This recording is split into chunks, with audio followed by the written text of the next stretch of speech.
What's going on, everybody? Trivels in here. Welcome back to the Bourbon Wrench. We finally got a new bottle to review.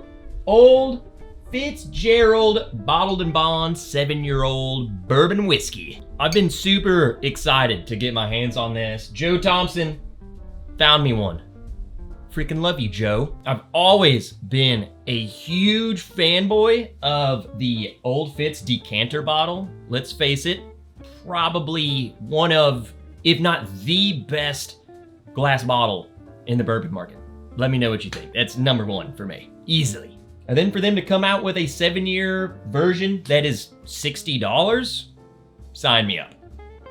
Retail price on this is $60. I know some people are finding it for more than that. I think it's just the hype of this.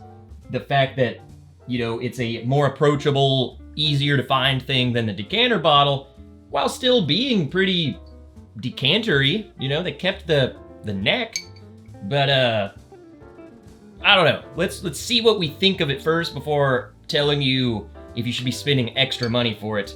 But retail $60.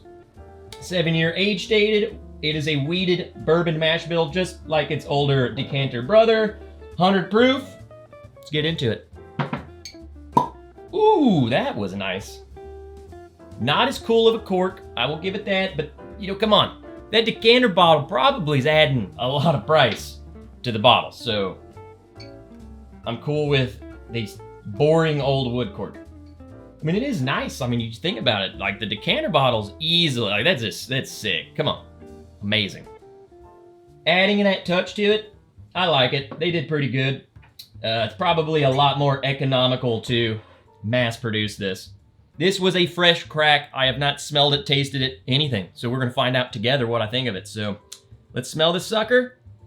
Definitely carries the Heaven Hill vibe. You know what I'm saying? It's got some of that, you know, it's not as nutty as the Jim Beam nutty. I think Heaven Hill has its own version of nuttiness compared to a Jim Beam. It has the Heaven Hill nutty characteristics to it. It's going to be something very interesting as we're going through this. Bottles like Heaven Hill Bottled and Bond is 7 years old. Then you got the decanter bottle, and those are all over the place depending on the year. We got Larceny barrel proof, and just regular Larceny, which is their wheated bourbon. So where is this going to fit in? That is just something I just thought of. Like, where does this fit in the Heaven Hill portfolio? Like, for the price compared to everything else, why get this one over the other ones? That's what I'm curious. Like, where is this going to fit in?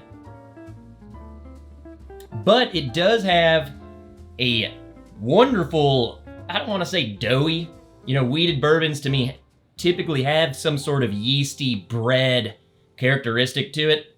This has got it, but it's such, I feel like saying something's doughy is negative.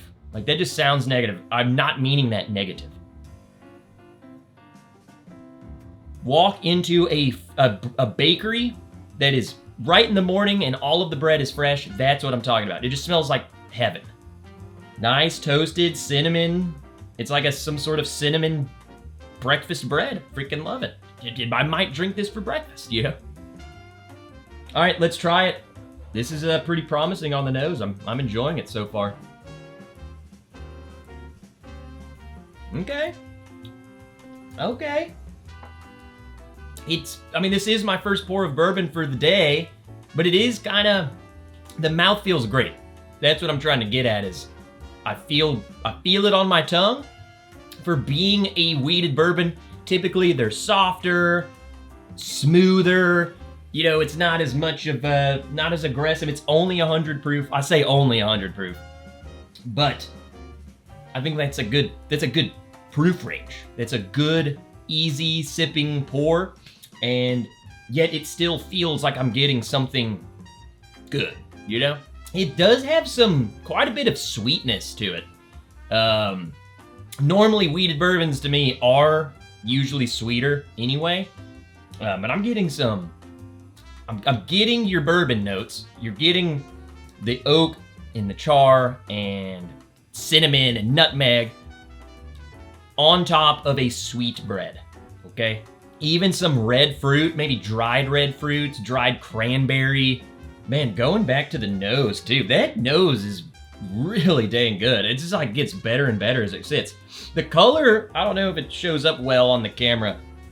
The color is quite light, which is surprising. Like what I'm smelling, and then you get into this.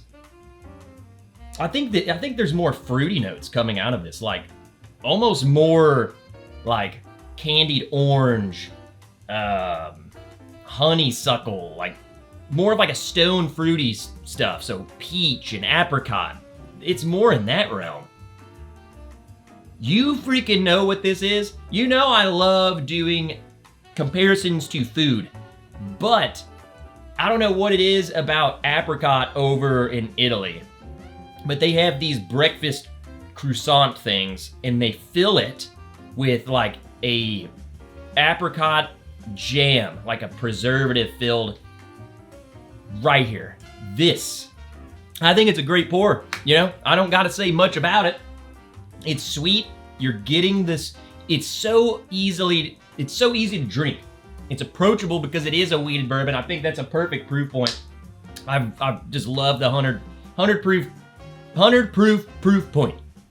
That's where I'm finding myself going to more and more. And I'm bringing this up because I'm trying to think of where this fits in, you know, to the Larceny barrel proof, the Heaven Hill bottled and bond. You know, I think as far as regular Larceny goes, which is what, 92 proof, I think this is a little bit more sophisticated version of regular Larceny. I think there's more to it. There's more notes going on. It has a great mouthfeel. It seems like you're getting something special at a more approachable price, i.e., you don't have to go and spend hundreds of dollars if you can get your hands on one of these. And then it's like, well, you don't even know. There's a 9-year, there's a 12-year, 13, 50. They're all over the place and they're all different prices. It's hard to just keep up with that. Bam. Here's one that hopefully eventually will be on the shelf. It will fit the needs of everyone, you know? So I feel like it's a more approachable or a more sophisticated version of Larceny. I wouldn't even say a version of Larceny, because it's not the same. It's just for what it is and the price you're paying for it. Yeah, it's more going on. Larceny barrel proof is usually around $60, $65. So $5 more, you can get a Larceny barrel proof over this one. So why would I not do that? Again, this is not a different version of Larceny. They're definitely going different realms of the way they're tasting. I would say this is definitely more sweet, more fruity, a lot of stone fruit on there, a little bit of red fruit. Whereas Larceny, I feel like, is more of the nutty and more of the barrel charry. This is the sweeter side of things. Also, not everyone, you know, I don't need barrel proof all the time. So I'm cool with the 100 proof on this. I think it fits nice. So there's that. As far as like Heaven Hill bottled and bond, man, I really don't know how they compare. I'm just gonna be straight up honest with you. That's what we do over here. I tell you what I think, and then you can make your own decisions. I've never been the biggest fan of the Heaven Hill bottled and bond. It's just kind of, to me, seems too much money for what it is. When I would much rather just buy a Larceny or Larceny barrel proof over the Heaven Hill bottled and bond. So as far as, you know, this goes for me, I would take this over the Heaven Hill bottled and bond. I'm not buying both of them. I don't want to replace my Heaven Hill bottled and bond. I would replace this. I just think this one will be so much better received to people because it is a lot sweeter. And I think sweeter bourbons are just accepted. More people like it. So yeah, that's really dang good. I'm thoroughly impressed with that. I think for $60, it's probably right where it should be. I would not be, don't pay $100 for this. Let the hype, yes, man, the label is sick. It has the old Fitzgerald, you know, Lux to it, you know? It has some of those features on there. It is exciting. Big old 7 slapped on the side of it. Let the new wear off a little bit. And just like the Heaven Hill bottled and bond, it was kind of a hot commodity for a while, and then everyone got their hands on one and was like, either A, oh yeah, I love that, and I'm gonna make it a staple in my bar, or people are like, I'm not replacing that, and call it good. I feel like this will fit in, and hopefully it sticks around, starts showing up on more and more shelves, and is sitting there for people who like it to be able to get it. Yeah, there we go. That's my thoughts. I really like this, so I'm curious to see what you guys think about it. Leave a comment down below if you enjoy it. Honestly, I think the biggest discussion from this video is going to be, you know, what I was saying about where this fits in to the Heaven Hill portfolio. What do you think about it compared to the Larcenies, to the Heaven Hill Bottled and Bond? You know, is it too much? Is it too similar? Is it not different enough? Like, where are we at? Leave a like, leave a comment, subscribe if you're not.